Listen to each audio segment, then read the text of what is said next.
नावकाटायाव फैगौ 2024 मायथाइनि 7 जानुवारियाव सानसेनि हाबाफारि लानानै सावगारि बोनानै दिन्थिफुंनाय हाबाफारि लादों।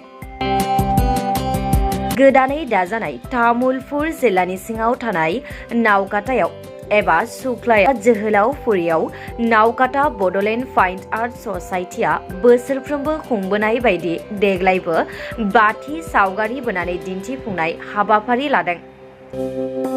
गोदान बोसोर एबा 2024 मायथाइनि 7 जानुवारि रबिबारनि फुंबिलिनि 10 रिंगानिफ्राय सावगारि बोनानै दिन्थिफुंनाय हाबाफारि लादों।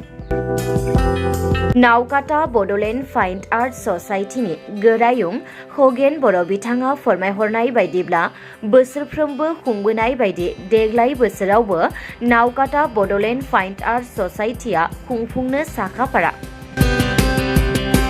सोरबाफोर सावगारि बोनानै दिन्थिफुंनाय हाबाफारियाव बाहागो लानो गोसो दङब्ला थोंजोङै नावकाटा बड'लेण्ड फाइन आर्ट ससाइटिनि गोरायुं खगेन बर' बिथांजों स्क्रिनाव होनाय जानबुं नाम्बाराव थोंजोङै फोनांजाब खालामनो हागोन। जानबुं नाम्बार 8011826637। फिन खनसे बुंफिनदों 8011826637।